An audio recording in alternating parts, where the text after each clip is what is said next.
Praise the Lord. கர்த்தர் நல்லவர், அவர் கிருபை என்றும் உள்ளது. கிறிஸ்துவுக்குள் பிரியமானவர்களே, இந்த நாளிலும் இரட்சகர் இயேசு ஊழியத்தின் சார்பிலே உங்களை சந்திப்பதில் பெரிதும் மகிழ்ச்சி அடைகிறேன். கர்த்தர் தாமே இந்த நாளிலும் உங்களை ஆசீர்வதித்து காப்பாராக. பிரியமானவர்களே, இன்றைய தியானத்திற்காய் தெரிந்து கொண்ட வேத வசனம் அப்போஸ்தலர் நடவடிக்கைகளின் புஸ்தகம் 22ஆம் அதிகாரம் வசனம் 16 வாசிக்கிறேன். இப்பொழுது நீ தாமதிக்கிறது என்ன? நீ எழுந்து கர்த்தருடைய நாமத்தை தொழுது கொண்டு ஞான ஸ்நானம் பெற்று உன் பாவங்கள் போக கழுவப்படு என்றான் என்று சொல்லி பார்க்கிறோம். பிரியமானவர்களே, ஆமாம், இந்த வசனம் அனனியா என்கிற தேவ மனிதன் மூலமாக அப்போஸ்தலனாகிய பவுல் சவுலாய் இருக்கிறான். சவுலாய் இருந்து பவுலாக மாற்றப்படுவதற்காக சொல்லப்படுகிற வார்த்தை இது. ஆம் பிரியமானவர்களே, அப்போஸ்தலனாகிய பவுல் கிறிஸ்தவர்களை எவ்வளவு துன்பப்படுத்தினான் என்பதை அனைவருக்கும் தெரியும். அப்பேற்பட்ட சவுலை பவுலாக மாற்றிய தேவன் இந்த நாளிலே உங்களை பார்த்து இந்த வசனத்தை கொடுக்கிறார். பிரியமானவர்களே, அனைவரும் இந்த வசனத்தை விசுவாசத்தோடு இந்த நாளில் கேட்கும்படியாய் அன்பாய் கேட்டுக்கொள்கிறேன். 3 காரியத்தை இந்த வசனத்திலே பார்க்கிறோம். பிரியமானவர்களே, முதலாவது, நீ எழுந்து கர்த்தருடைய நாமத்தை தொழுது கொண்டு என்று சொல்லி பார்க்கிறோம். 2வது, ஞான ஸ்நானம் பெற்று என்று சொல்லி பார்க்கிறோம். 3வது, உங்கள் பாவங்கள் போக கழுவப்படு என்று சொல்லி பார்க்கிறோம். பிரியமானவர்களே, முதலாவது தேவனை தேட வேண்டும். தேவனை தேட வேண்டும் என்று சொல்லி பார்த்தால் நாம் அனைவரும் முழங்கால் படியிட்டு நம்முடைய பாவங்களை ஆண்டவருடைய சமூகத்தில் ஒப்புக் கொடுப்பது தான் தேவனை தேடுவது. 2வதாக ஞானஸ்தானம் பெற்றுக்கொள்ள வேண்டும். பிரியமானவர்களே, பிதா குமாரன் பசுதாவின் நாமஸ்தாலே முழுகி ஞானஸ்தானம் எடுக்க வேண்டும். குழந்தை பருவத்திலே நமக்கு கொடுக்கிறதான திலிப்பு ஞானஸ்தானம் அல்ல.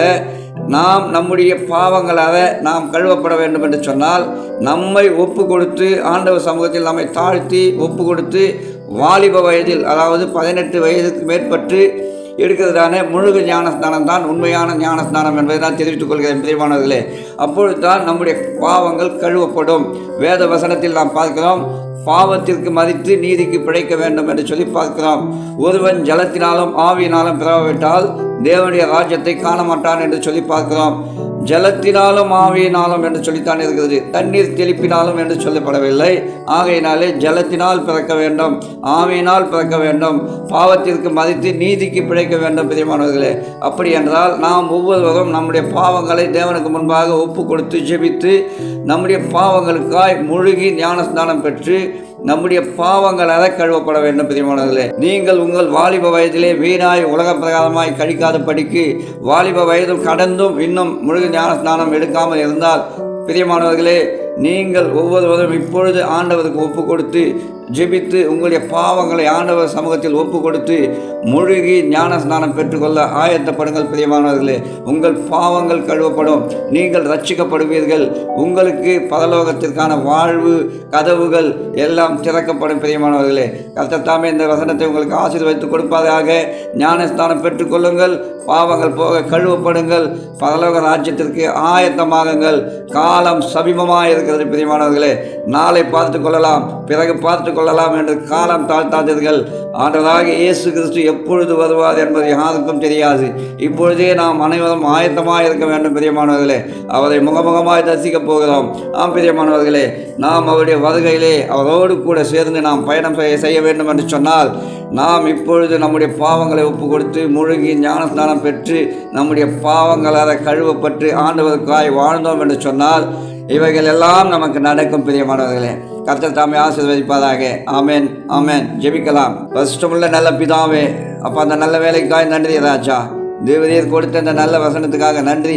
நாங்கள் ஒவ்வொருவரும் ரட்சிக்கப்படும்படியாக இந்த வசனத்தை எங்களுக்கு கொடுத்திருக்கிறீரே, ஸ்தோத்திரம் கர்த்தாவே. இந்த இரட்சகர் இயேசு ஊழியத்தின் அங்கத்தினர்கள், உறுப்பினர்கள், இந்த குழுவில் இணைந்துள்ள ஒவ்வொருவரையும் கர்த்தாவே நீர் தொட வேண்டுமாய் ஆசீர்வதிக்க வேண்டுமாய் ஜெபிக்கிறேன். தேவரீர் ஒவ்வொருவரும் நசரேயனாக இயேசு கிறிஸ்துவின் மூலமாக பிதா குமாரன் பரிசுத்தாவின் நாமத்தினாலே முழுகி ஞானஸ்தானம் பெற்று உம்முடைய பரலோக அழைப்புக்குள்ளாக சேரும்படியாக தேவரீர் நீர் எங்களை ஆயத்தப்படுத்த வேண்டுமா ஜெபிக்கிறேன். எங்களுடைய பாவங்கள் கழுவப்படட்டும் ராஜா. ஒவ்வொருடைய பாவங்களையும் நீர் கழுவி உம்முடைய கல்வாரியின் இரத்தத்தினாலே எங்களை மீட்டெடுக்க வேண்டுமா ஜெபிக்கிறேன். ஒவ்வொருவரும் மனம் திரும்பட்டும் ராஜா. உமக்கென்று கர்த்தாவே உம்மிடத்திலே ஒப்பு கொடுக்கட்டும். தேவரீர் நீர் தாமே ஒவ்வொருவரையும் ஆசீர்வதிங்க, காத்து கொள்ளுங்க. ஒவ்வொருடைய பாவங்களையும் மன்னித்து அவர்களை நீர் ஏற்றுக்கொள்ளுங்க ராஜா. அப்பா, உம்முடைய பரலோக வாழ்க்கையை தாங்க. அப்பா, உம்முடைய பரலோக வாழ்விற்கு ஆயத்தப்பட ஒவ்வொருவரும் உம்மிடத்திலே அவர்களை தாழ்த்தும் போது நீர் அவர்களை பாவங்களை கழுவி ராஜா நீர் பரிசுத்தப்படுத்த வேண்டுமா ஜெபிக்கிறேன். துதி கன மகிமை உமக்கு செலுத்துகிறேன். இயேசுவின் மூலம் பிதாவே, ஆமென், ஆமென்.